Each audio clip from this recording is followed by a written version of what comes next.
What's up guys, Tyler Casey here with CinePacks, and today I'm going to talk to you guys about our split filters. I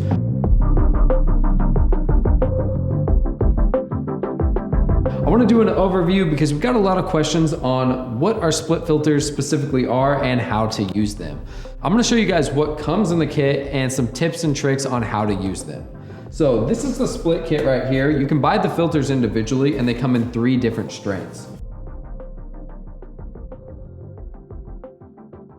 You can also get an arm to attach it to your camera. They also work with any type of magic arm as well though. So I'm gonna go ahead and open up one of the packages and show you what comes in it. So on the back, you have a little example, and the flash filter on the back is 79 millimeters and it comes with a handle with a mounting point, which we'll get into in a second. So I'm gonna open this up. This is the split one right here. So it's the lightest strength of all the filters.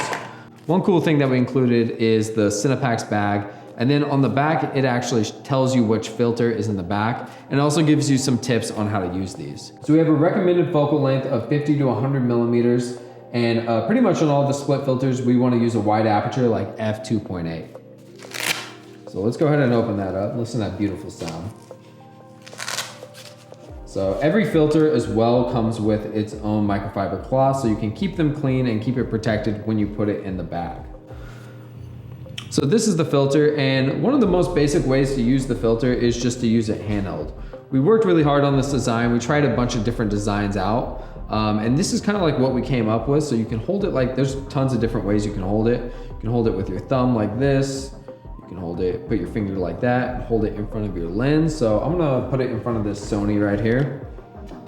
And if I were shooting, I would simply just hold it in front of the lens like this, and you can kind of play around with it and get all sorts of different looks.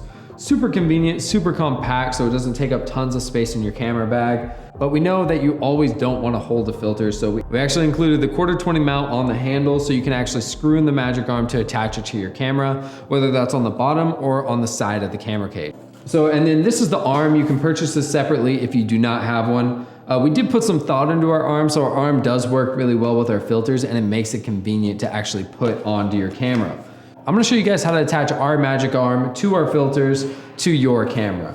It works on a lot of different types of cameras. I'm gonna show you guys how to attach it to a DSLR without a camera cage. So I'm just gonna be attaching it to the 1/4 mount on the bottom of the camera. So this is our magic arm right here, and this comes if you buy it extra with the kit. And here is the arm right here.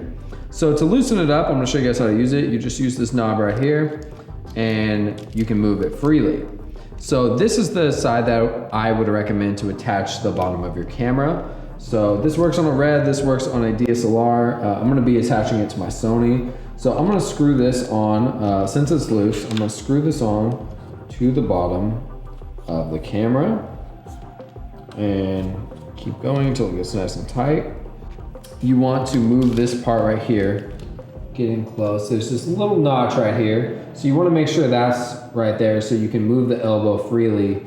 So you can ideally have the filter held in front of the lens just like this. So now what we want to do, I'm gonna set the camera down and I'm gonna go ahead and grab a filter. I guess we'll use the split one for this. What you can do is you can just bring the filter, and I'm gonna use the 1/4 screw right here. And we can easily just spin it with this little red knob. And it gets nice and tight. So once you feel that get to the very end, it's nice and snug. We can hold up our camera and we can place the filter. You can see what effect you really like wherever you want to place it, which is nice. And then once you have it locked in, we can just tighten this up right here. Once it's nice and tight, you can use the split filter like this, hands-free. You don't have to hold it in front of the lens. And yeah, you can just go shoot, take photos, and it still has a little bit of play. So if you do want to move it around, you still can kind of spin it up and down a little bit. And then if you want to adjust it, it's pretty simple as well. You just loosen this back up. So the cool thing about our split filters compared to other ones is that you can actually play around with the amount of the effect you want.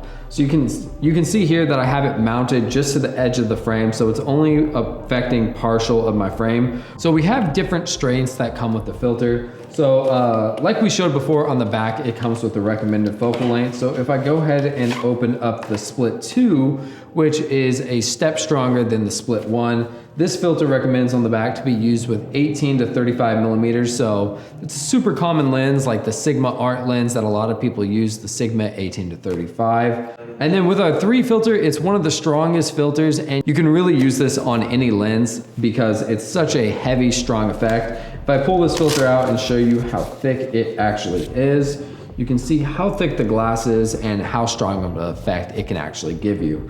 So usually what I recommend is when you're shooting, it's good to audition the different effects in front of your lens to see which effect works best for your scene. So there's a few different ways that you can actually use the split filters.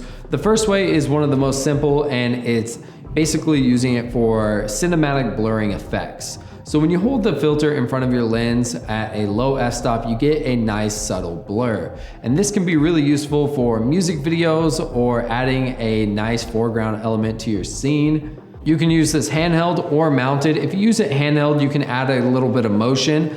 And this can actually be really useful for really hyped up music video performances as well. One of my favorites is using the split one. It adds a really nice ghosting blur effect for music video performances.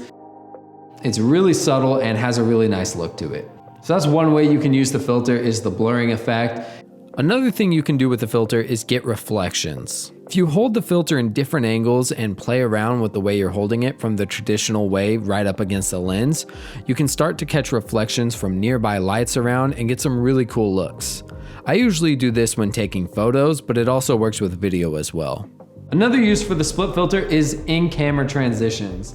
And this is a fun little trick that you can use for music videos or any other type of promos. So you just, you wanna use the split filter handheld. You're gonna wanna pass the filter in front of your lens in different movements like this. You go side to side, but you wanna continue those movements on your next shot. And then once you get into post, you actually want to cut those two same movements together, and you get some really cool, unique looking transitions right in camera to save you time when editing. So this is a really cool, fun trick that you can actually use with the filters if you're using it handheld. Andy's showing right now how the split filter works to get 2 planes in focus at once. Normally you can only focus on one subject, so we're gonna focus on the skeleton in the background. Then when Andy puts the filter in front, I'm gonna become in focus. We're gonna try it out with all 3 filters to show you the difference. First we test it with the split 1, so the split 2, am I gonna have to move closer to the camera or further away? I have to move closer each time. So you could have your subject super close, and then you have this really weird, trippy blur in the middle, which is pretty iconic in a lot of movies. So let's check it out. This is the split 1 on a 35 millimeter. So typically when you're at a low f-stop like 1.8, you can either have the foreground or background in focus. You have a shallow depth of field. But what the split filter allows you to do is to get 2 planes in focus at once. You can see when Andy waves the split 1 in front of the lens, I come into focus as well as the skeleton. Then you can see when we jump up to the split 2, we can see that I had to move a lot closer and the effect is a lot more intense. Finally, with the split 3, I had to move super close to the lens. The effect is very dramatic, and we have a strong blur in the middle of the frame. That's an overview of the CinePacks Split Filters. If you guys do have any questions, feel free to drop them down in the comments. We'll try and get back to you. And if you want to contact us as well, you can hit us up on Instagram or email us at support@cinepacks.com. If you guys want to pick up some filters, we have tons of other filters. We're going to talk about these in another video.